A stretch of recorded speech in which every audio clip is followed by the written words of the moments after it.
Dan sekarang tempatnya itu berada di Gakona. Gakona itu Amerika Serikat, tidak jauh dari Alaska. Namun ini menjadi proyek Amerika yang sebetulnya bukan Amerika saja, tapi ini menjadi proyek Illuminati. Ya. Ini sebagai contoh saja Pak sekalian yang pernah boleh lihat. Ini pernah terjadi di Bandung, namun ini gagal. Karena faktor alam yang tidak mendukung, sehingga di Bandung ini tidak sukses. Awalnya mereka ingin menciptakan crash of massive, ya maksudnya kehancuran total di infrastruktur kota Bandung. Namun ini gagal mereka lakukan, sehingga pecah ke arah Lembang, dan itu mengakibatkan adanya kehancuran infrastruktur di arah Lembang.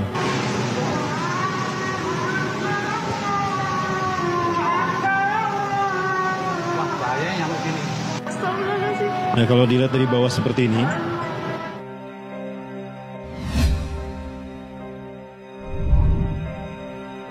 tentang HARP. Jadi ada satu program yang saat ini cukup gila dijalankan oleh Zionis Yahudi, yaitu program Reduction of Population, mengurangi populasi manusia. Reduksi itu mengurangi jumlah populasi manusia. Ini berangkat dari keyakinan Yahudi bahwa hanya merekalah yang layak tinggal di muka bumi. Ya, jadi Yahudi ini adalah kelompok yang menganut paham rasisme, bahwa ras mereka lah yang paling unggul. Selain dari mereka itu adalah subhuman. HARP ini singkatan dari High Frequency Active Aurora Research Project. Itu sebuah alat yang dia bisa melakukan apapun sesuai dengan kebutuhan si operator daripada alat ini. Dulu HARP ini digunakan oleh Amerika sebagai satu alat untuk menyelamatkan Amerika dari rudal Rusia, karena digunakan pada Perang Dunia Kedua, di mana alat ini berfungsi untuk menciptakan Iron Dome. Iron Dome itu adalah sebuah hologram yang kemudian apabila tersentuh oleh rudal Rusia, itu rudalnya akan meledak.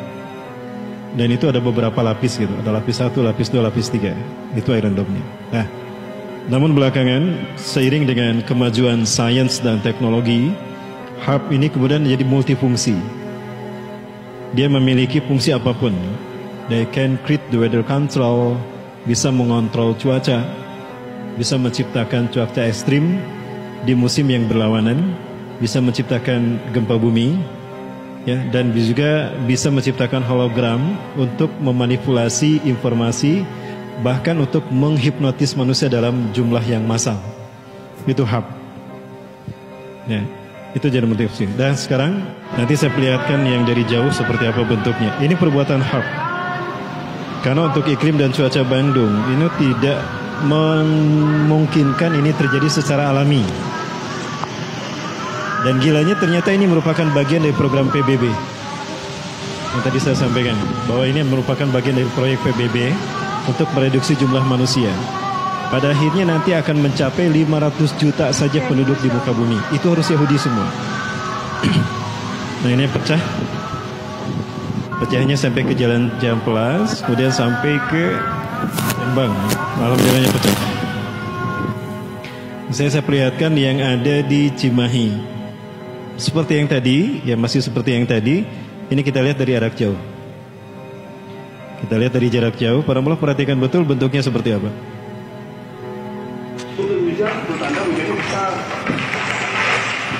Udah.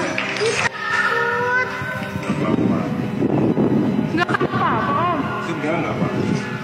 Sebelah sana dong di sini. Ini asap apa air? Dari laut. Oh gitu. Air laut. Serem banget. Baik, para bisa melihat tadi ya, hafalkan bentuknya. Nah sekarang saya ingin perlihatkan bentuk yang sama, tapi ini berada di Iran, di sebuah laut di Iran.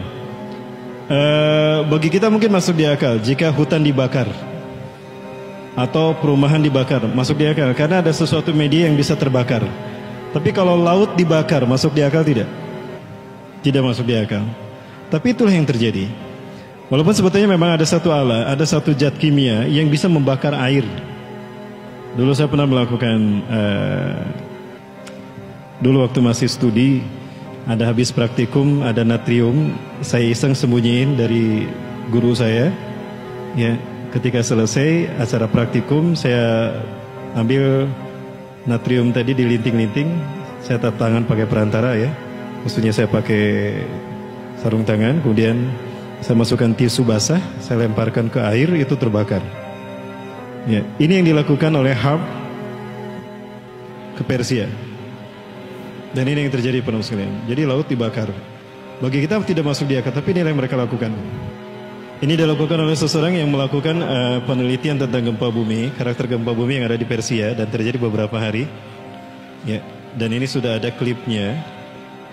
Ini terjadi pada tanggal 23 November 2008. Ini salah satu contoh bentuk jahatnya seperti ini. Bayangkan jika ini dilakukan terhadap manusia. Andaikan ini api, ikan pasti lari ke bawah kan? Ikan pasti lari ke bawah menyembunyikan diri. Logika kita pasti begitu, bersembunyi di batu karang. Pasti itu ikan lakukan, tapi itu pun tidak menyelamatkan nyawa mereka. Karena faktanya mereka matang mendidih dan itu bau racun toksin. Karena proses ini menembakkan zat kimia dan mempersatukan zat kimia yang ada di unsur hara oksigen kita, yang ada di udara kita. Ini jahatnya. Jika masih ada di YouTube, mungkin silakan penampilan bisa meneliti tentang ini. Ini adalah makhluk flora fauna ciptaan Allah Subhanahu wa taala ya. Dia adalah hewan yang begitu cantik, lumba-lumba yang menjadi pembuat ini indah luar biasa. Namun apa yang terjadi? Saya yakin lumba-lumba ini sudah bersembunyi ke bawah menyelamatkan diri. Namun apa yang terjadi? Matang seperti ini. Seperti pindang. Ya, pindang tongkol. Tapi ini tidak bisa dikonsumsi karena bau toksin, bau racun kimia. Bukan yang kecil tapi yang besar, bukan puluhan, bukan ratusan tapi ribuan.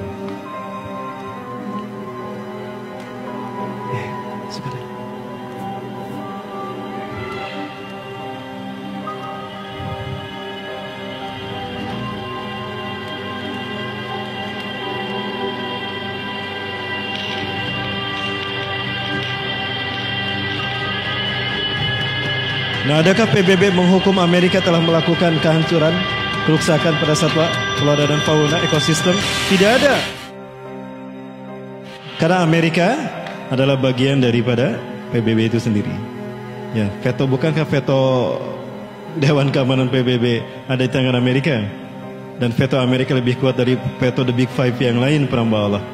Nah, baik, ini kejahatan HARP. Apa yang harus kita lakukan, peramba sekalian? Ya, kita melakukan sosialisasi terhadap jahatnya HARP. Ini satu produk HARP. Ada banyak produk yang dilakukan oleh HARP. Produk yang kedua adalah chemtrail. Chemtrail ini singkatan dari chemical trail. Beda dengan contrail. Chemtrail ini adalah satu awan yang kalau para Allah lihat di langit itu nggak hilang-hilang. Itu ada terus, itu nggak hilang-hilang. Itu bukan jejak pesawat. Kalau jejak pesawat itu namanya contrail, itu hilang. Ketika pesawatnya masih ada, itu awannya paling hanya sampai 500 atau 1 kilometer lah. Setelah itu hilang. Ya, setelah itu hilang. Bersenyawa dengan udara. Tapi chemtrail itu tidak, karena itu jejak kimia, chemical trail. Isinya itu adalah virus dan senjata-senjata biologis yang bisa membuat penyakit endemik. Maka banyak orang masyarakat mengalami penyakit-penyakit aneh itu karena perbuatan ini, karena chemtrail. Nah, di negara di dunia itu mereka sudah protes kepada pemerintahnya. Yang belum protes di mana? Di Indonesia. Karena belum yang memahami, sedikit yang memahami tentang chemtrail. Kami pernah melakukan itu di Hussein Sastra Negara, Bandara Hussein. Teman saya saat itu menggunakan paspor, menggunakan ID sebagai jurnalis. Pak, saya jurnalis yang ingin tanya, itu jejak pesawat apa? Dan itu pesawat yang terbang. Rata-rata pesawat ini terbangnya jauh tidak terlihat. Nah, ini adalah senjata yang digunakan oleh Yahudi atas nama PBB untuk mengurangi jumlah populasi manusia. Ini jahat kan? Tapi ini menjadi bantuan PBB. Nah, apa yang harus kita lakukan, para sekalian? Kita melakukan edukasi dan kita menekankan penekanan, penetrasi kepada political will, pada pemerintah kita. Bahwa itu berbahaya untuk masyarakat. Walaupun saat ini untuk rejim yang sekarang tidak mungkin bisa.